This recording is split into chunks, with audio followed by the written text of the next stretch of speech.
진단 결과지 6페이지를 보시면 이런 모양이 나올 겁니다. 다이아몬드 그래프라는 건데요. 먼저 내용을 잠시 짚어볼게요. 오른쪽에 D와 I형, 직관형이 좋은 외향적인 사람들이라고 했고요.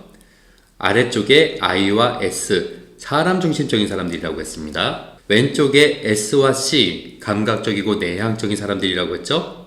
위쪽에 C와 D, 태스크 1, 과제 중심적인 사람들이라고 했어요. 자, 다이아몬드 그래프에서 이쪽 영역에 있는 분들이 D, 주도형이 베이스가 되는 행동 영역이라고 보시면 됩니다. D만 있는 경우는 아주 강한 D형이라고 보시면 되는데요. 여기 그림에 붙여 보시면 DC, DI, DCS, DCI, DS 등 여러 가지 종류가 있잖아요. 그 얘기는 자신에게 보여지는 행동들 중에서 D가 가장 많이 보이고 다음으로 사람에 따라 조금씩 틀리지만 C가 많이 보이는 경우도 있고 I 또는 S 등 다른 행동들도 같이 보여지는 사람들이 있다는 겁니다. 쉽게 얘기해서 대부분의 사람들이 한 가지의 성향만 가지고 있는 경우보다는 여러 가지의 성향을 동시에 가지고 있는 경우가 많다는 거예요. 다만 가장 많이 보여지는 행동이 있다라는 것이죠. 이런 방식으로 I 사교형의 행동 영역, S 안정형의 행동 영역,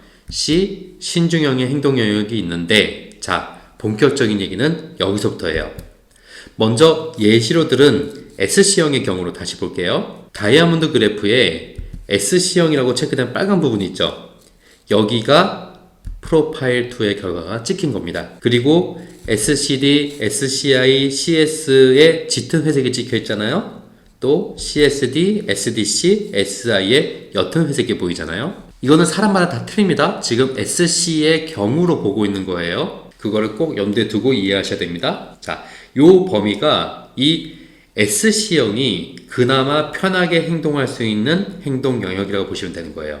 가장 편한 영역은 SC이고 많이 짙은 회색으로 칠해진 영역, 거기는 SC만큼은 아니지만 그래도 힘들지 않은 영역인 거고요. 옅은 회색의 영역은 그보다는 조금 더 힘들긴 하지만 그래도 많이 불편하지 않은 행동 영역이라는 겁니다. 조금 더 풀어서 얘기를 하면 SC형의 사람이 SC 유형의 행동을 하는 건 에너지 소비가 0%에 가깝다는 것이고, CS의 행동을 하는 건 에너지 소비가 5% 정도밖에 안 된다는 얘기고, SDC의 행동도 10% 정도밖에는 안 되는, 그래도 편안하게 행동할 수 있는 영역들이라는 겁니다. 그런데 다른 나머지 하얀색의 영역들이 있잖아요. 여기는 에너지 소비가 꽤 많을 것이고 할 수는 있지만 오래 지속하기는 힘들 것이다 라고 보는 겁니다. 자, 그리고 여기 화살표도 나옵니다.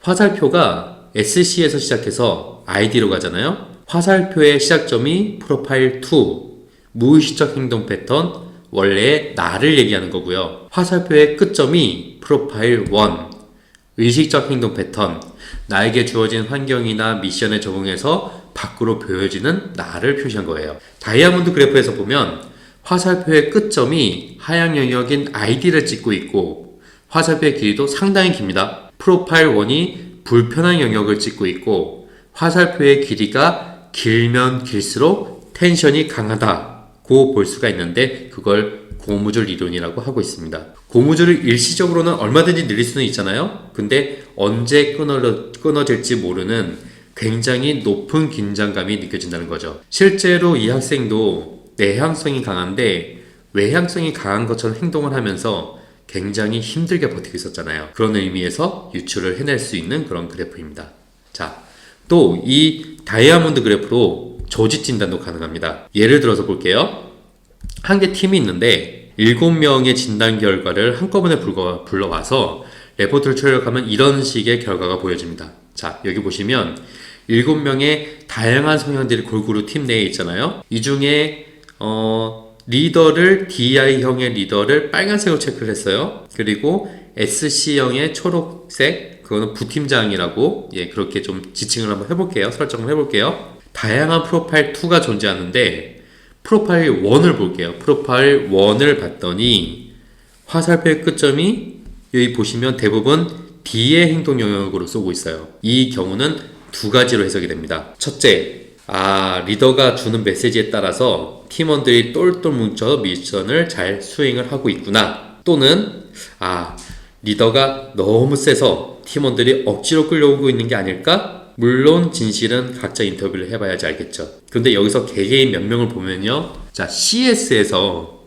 DC로 쏘는 친구랑 SID에서 IDC로 쏘는 친구가 화살표가 꽤 깁니다. 누군지 보이시죠? 화살표가 유달리 긴 두 사람을 보시면 돼요. 그리고 또 CIS에서 DCI로 쏘는 분도 화살표가 꽤 긴 편이에요. 이분들은 미션 때문에 힘들게 행동 조정을 하고 있겠구나 하고 예상이 가능한 겁니다. 또 특이 케이스로 부팀장인 SC를 보면 화살표가 없죠. 화살표가 없는 경우도 있습니다. 이건 프로파일 1의 조정된 행동이 프로파일 2와 동일하다는 의미여서 지금 보여지는 행동 또한 원래의 나의 행동과 같은 매우 편안한 상태라고 예상할 수 있습니다. 그런데 이런 경우가 꼭 좋다고만 할 수 없습니다. 왜냐하면 우리는 이렇게 미션과 환경에 어느 정도 적응해서 살 필요가 있는데 환경에서 어떤 요구가 있음에도 불구하고 그 행동을 전혀 하지 않는 경우일 수도 있는 거거든요. 자, 마지막으로 이 케이스도 좀 볼게요. 한 부류는 DI형인 팀장의 방향으로 프로파일 1 조정된 행동을 보이고 있고요. 또 한 부류는 SC형인 부팀장의 방향으로 조정된 행동을 보이고 있습니다. 눈치 빠른 분들은 아마 감을 잡으셨을 거예요. 팀이 두 개로 나뉘어진 상태라고 예상할 수 있는 거죠. 이렇게 다이아몬드 그래프를 이용해서 자신이 편하게 행동할 수 있는 영역이 확인이 가능하고 스트레스의 정도를 예상할 수 있고요. 또 조직 진단 도구로도 활용이 가능합니다.